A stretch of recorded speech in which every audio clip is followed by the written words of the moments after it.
Ano ga? At dahil matagal-tagal ulit tayo bago uli nakapag-upload, dahil tinamad na naman tayo mag-edit. Kaya naman, samahan niyo ako ngayong araw na pumunta sa team building namin. Bali parang ito na nga pala ang aming summer outing ng aming company. Oo, meron din ditong summer outing sa Hungary. Ginagawa nila to para magkasama-sama ang mga empleyado at magkakilala. Ngunit sa isang banda, hindi lahat ng empleyado ay sumasama.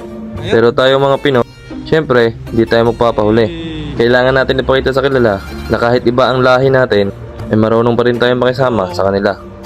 Sa punto na yan, papunta na nga pala kami sa location na gaganapan ng aming summer outing. Bale, lahat nga pala kami ng Pinoy at mga kasama ko ay nagpunta kami. At yan nga pala yung site at lokasyon ng aming gaganapan ng party. Para siyang camping site na maliit at tuwing summer outing lang ito binubuksan. At dito nga, napansin namin na may nagluluto sa isang lugar at ito pala ang mga boss namin. Sila pala yung naatasan na magluto ng pagkain namin. Bale, niluluto nila ay isa sa paborito nilang pagkain ng mga Hungarian. At nagulat din kami nung nakita namin ang itsura na niluluto nila. Halos may pagkapareho sa pagkain nating mga Pinoy. At ito nga minudo at kaldereta. Karning baka nga pala yung niluluto nila na yun.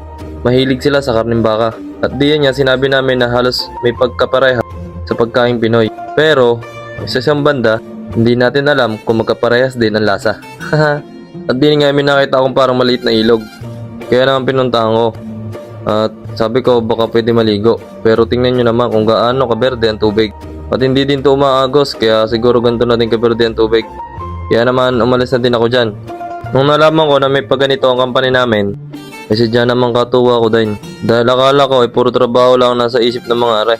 Aba ay talaga namang hindi din pala. At diyan yung nakasalubong namin ng boss namin na nag-aayos ng mga pag-game na gagawin namin mamaya. At kami naman mga kasama ko ng mga Pinoy, ito nagagala kami at tinitingnan at pinapanood yung mga pagluluto nila. Dapat talaga meron din kaming mga ingredients at mga rekado na lulutuin para din sa mga Hungarian at sa mga katrabaho namin. Kaya lang hindi na ito natuloy. Dahil yung isang boss namin na nagsabi nito ay nag-resign na sa company namin.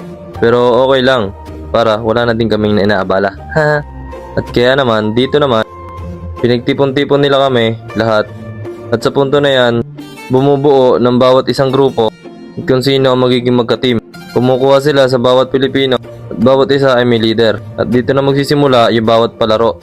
Parang parehas din sa Pilipinas kapag mayroong mga company tour. Hindi din mawawala sa kanila yung ganito. Mas okay na rin para makahalibilo namin sila.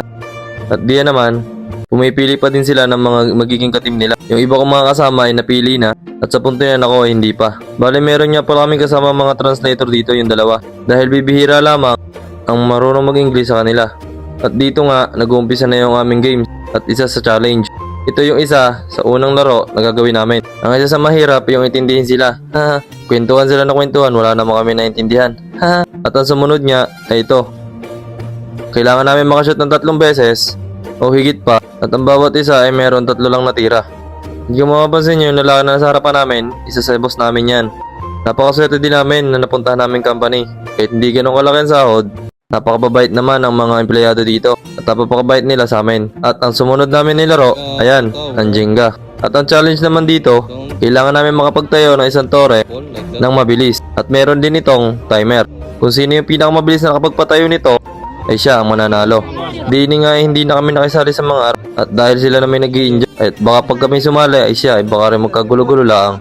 At magagaling din naman ang mga kasama kong mga babaeng aray. At mabilis din naman nila nakapagpatayo ng ganyan eh. Sadya naman katuwa dahil nung nakapagpatayo sila. Kaya naman hindi na din ako nakialam. At ang mga sumunod na nangyari, ayan na nga. Ina-announce na kung sino yung mga team na nanalo. Kung sino yung third, second, and play. At saka yung champion. At meron din silang mga pa-prize kung sino yung mga nanalo. Diyan nga yan nakuha ko chocolate la. At ang mga sumunod na nangyari, hindi ko akalain na ang hilig pala ng mga Hungarian ay ang magsayaw. Kaya naman tayo, syempre, nakisayaw na din. Habang umiinom. Pampalakas ang loob. Kahit hindi natin alam yung mga tugtugin nila, syempre tayo nakisabay na lang din. Enjoy na enjoy nila yung mga tugtugin nila. Kaya tayo, nakisayaw na lang din. Pero ang hindi mawawala, syempre, ang pagkain. Dito ngayon natapos na lutuin ng aming mga boss ang pagkain namin para sa tanghalian. Kaya naman tayo hindi na tayo nagpahuli. Nakiagaw na tayo. Kahit hindi ko pa alam kung ano ang lasa nito. Dahil magkakaiba naman tayo ng lasa. Ang mga Hungarian ay may hilig minsan sa maalat. Ilamitan sa karne na kinakain nila minsan di na niluluto. At dito nga nakita ko ng kaibigan namin. At nung natikman ko nga pala to yung pagkain nila, di talaga mawawala yung alat. Mas gusto nila yung may maalat na konti. Pero para sa akin, maalat talaga. Pero syempre hindi natin ipinakita dahil masarap din naman yung luto nila. Dito nga ginawa na lang namin pulutan. Nakailang hirit din kami dyan. At nakailang balik din. Kasi dyan naman kadami din naman yan niluto eh. At pagkatapos naman na kumain, edi sayawan na naman sila. Hilig talaga nila yung magsayaw lalo na kapag lasing na. Parang sa Pilipino din eh. Mas okay na sumayaw, wag lang magwala. At di nga minakita yung mga kaibigan ko na trampoline. Kaya alam sinubukan nila to. Tuwang-tuwa din naman nga eh. Sinulit namin ang araw na to dahil sa susunod na araw ay pasok na naman at para magtrabaho. At ito na nga, tinikman na natin yung pagkain nila. Patato na nga pala yan para sa hapunan. At yung mga kasama ko ay tamang kain laang. Masarap din naman nga yung luto nila eh. At pati yung mga kasama ko madami din sila nakain. Sa punto na yun yung mga kasama namin mga Hungarian ay medyo may inom na din. Pero syempre tayo, chill lang. Mahilig din kasi uminom yung mga Hungarian dito. Mas gusto nilang inumin yung mga hard na alcohol kaya sa mga beer. At ang sunod na nangyari, tinanong nila kami kung nadutugtugin ng sikat sa Pilipinas. Kaya naman,